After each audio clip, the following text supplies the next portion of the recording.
This is Nicodemus here, July 2nd, 2024.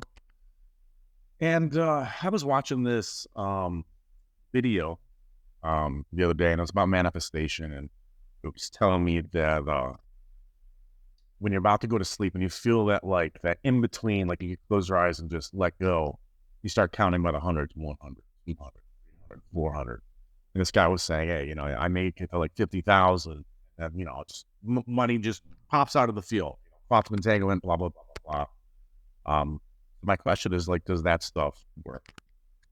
Yeah, it's a good question, and after practicing probably all the techniques at some point in my life, it, it's think about it like a few different ways, and I mean we could start with like India, where some of these gurus master what they call cities powers, and they would just manifest stuff out of thin air. That's like a lot of legend, a lot of stories. Ram Dass's gurus, like Zuckerberg. They went to Neem Karoli Baba's ashram, interesting, right before Facebook came out. Other, like a lot of famous people went and visited because they all believed, like, wow, like, these gurus are specifically like maybe a Maharaji or someone else, like, had mastered this manifestation that they could create things out of thin air. It's really interesting when you look at it like a Neem Karoli Baba or someone, these gurus, the great ones would be like, I don't do anything, God does everything. And they're like, all these miracles happen around. He's like, I don't do anything, God does everything. So it brings you to this point, and I think one of the key teachings was Busting Loose from the Money Game by Robert Scheinfeld, and he had this Ultimate Freedom course we did years ago. He really put it into a language that I think is good for this, and then bringing the Course in Miracles, is that if you look at the way anything pops into existence, and I'm giving a very basic, quantum physics, there's a field, there's this, whether you call it the 0 point field, in which everything is vibration waves that get, let's call it, collapsed into form. So for anything to come into form, let's call it consciousness or the wave, the field has to bring it into form. And what his argument was that there is a true creative essence in all of creation that is beyond what the individual, right? That there's forces and things happening that's beyond what you and I and our conscious mind could even be at any remotely even aware of. Okay. Scheinfeld's argument, which I love, you look at anyone who manifests anything. Let's take like J.K. Rowling, who did Harry Potter. Anybody who's really manifested anything, Einstein, they all will say, like, the idea came to me. Well, where did it come from? Were they like, was J.K. Rowling, first off, J.K. Rowling went, before she wrote Harry Potter, was like, what, single mom, broke? It's not like she was like visualizing just out of nowhere. Like, so what did she do for that, right? If you look at all these techniques, and as of working with people, they always felt like, I've been trying this. I remember I was getting up, I had read like a Wayne Dyer. I was getting up every morning to go to the beach. You're supposed to do it sunrise. So it'd be like sunrise. I would go for 15 minutes.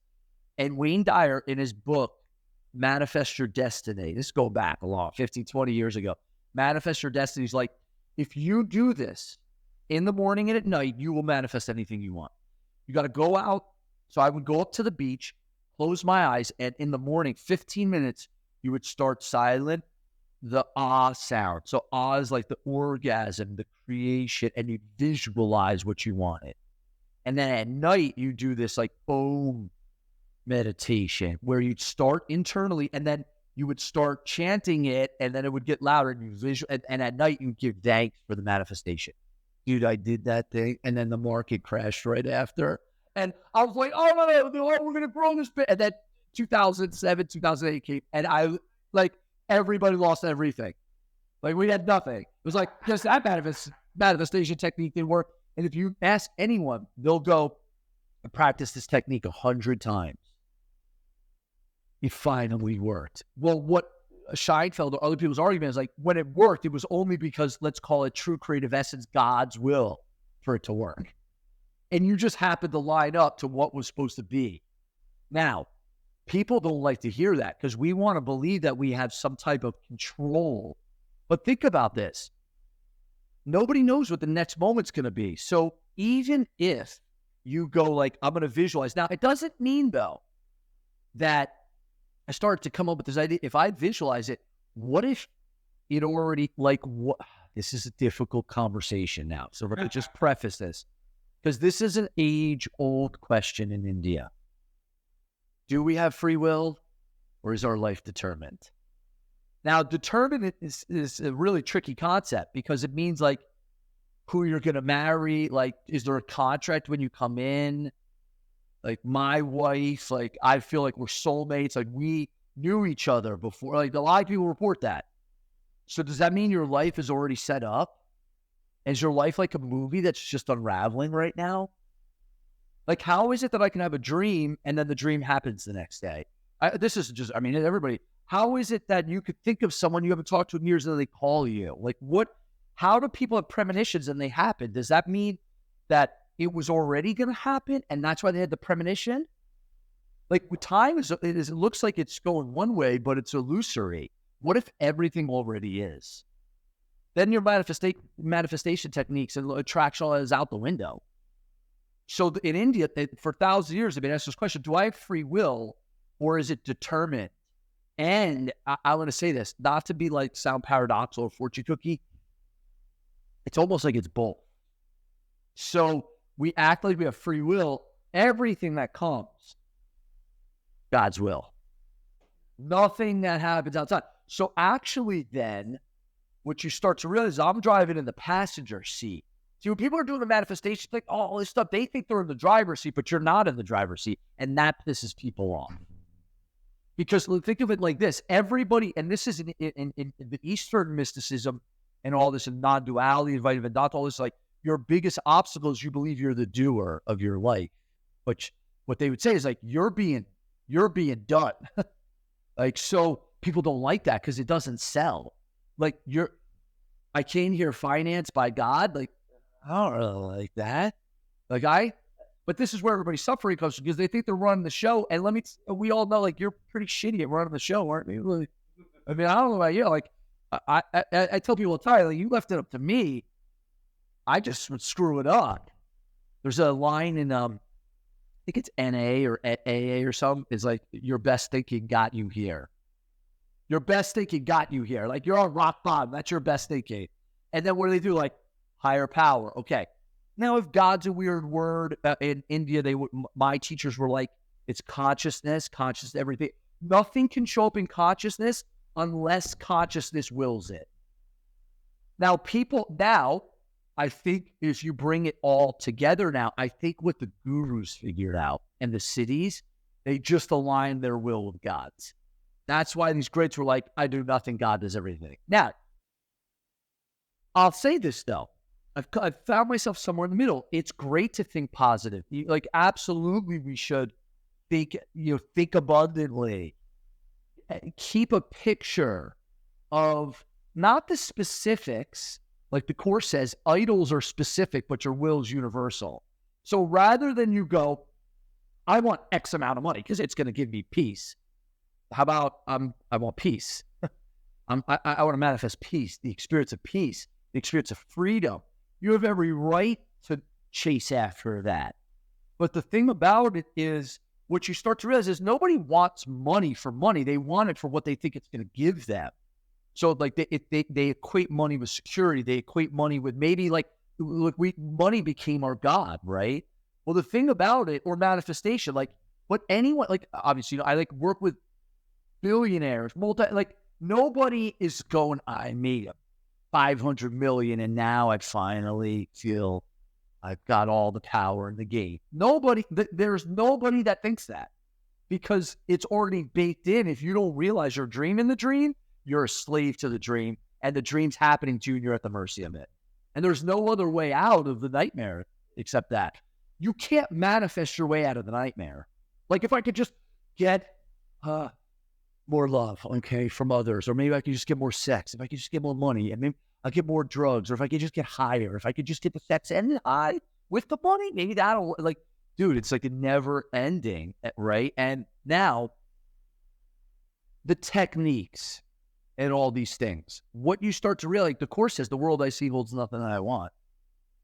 So when I'm practicing my techniques, I remember in the beginning, I was like, but I do want this.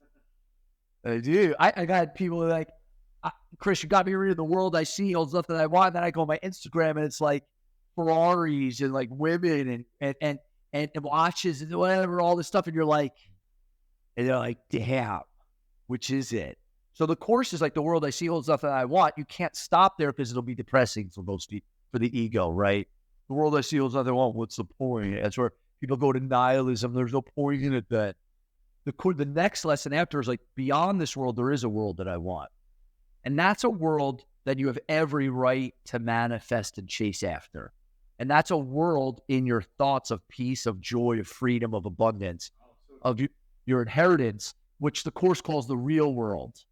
So now you leave the nightmare into the real world. You still see the world, but it's different now. Were you going to say something? Yeah, no. So no, that was, it kind of had a aha moment. Like, so the world that we see before belief and faith is the world that holds nothing that we want. But if we are able to choose and live in the kingdom of God, Jesus' word, his path is, you are going to be accessing that world and be able to experience something heavenly. Right? Because Jesus was like, I'm bringing a world beyond this world. So like, just take Jesus for an example, right? So now he's 40 days, 40 nights in the desert. At least that's story in the Bible, right? What happens? Satan is the opponent, right? We talked about that, I think, the last two podcasts or whatever. Satan is the opponent. So what does Lucifer, Satan, the ego, comes to him and says, Art, you must be hungry. Why don't you turn these stones into bread? And whereas Jesus is like, but man does not live on bread alone, but of the Father. And then what is Satan, the ego, the opponent's like, look at all this world. I'll give you this whole kingdom. All you got to do is sacrifice your connection to the Father. And Jesus is like, I don't want any of that. I want the Father. Now, I like in India, Adi Shankaracharya. Shankaracharya is like the godfather of non-duality, even before Jesus' time, like thousands of years ago. And he had this saying that I think also from another perspective illustrates it. He said, the world is an illusion. God alone is real. The world is God. The Course would say it a little bit differently and wouldn't use God, but the world is an illusion. It says actually Brahman alone is real. The world is Brahman. When seen through the eyes of the ego, the world is an illusion. God, eternity, the all is the only thing that's real. Once we understand that, the world reflects God. It's not God. Because everything here everything here says hello, says goodbye, disappears. Time itself disappears, but eternity never disappears. That is God. Our minds really have a hard time grasping that. So let's take it back to here. This game, we're dreaming. The goal is to turn it from the nightmare to the happy dream. Still dreaming. The only way to do that is by recognizing that you're dreaming the dream, not by trying to manifest what you want in the dream so you stop feeling afraid. You can't manifest your way out of the nightmare. You can only recognize you're dreaming. Once you realize that you're dreaming the dream, there no longer is a nightmare because nobody's afraid of a nightmare unless they forgot they're dreaming. Once you understand that, you're still dreaming. We're still dreaming here. It's okay. It's now a happy dream where the only purpose of the world, not to manifest what I want, the only purpose of the world is to heal, to bless, to offer love, to correct our unbelief. That's what the Course says. The purpose of the world is to correct your unbelief in separation. You can't manifest your way out of separation. So in the end, all the techniques, while they might have served a purpose in the beginning for people to learn how to train your mind, to think about God, to think positively, there is a trap in attempting to manifest form in the dream in the hopes that it's no longer going to be a nightmare. And that is the answer in the end.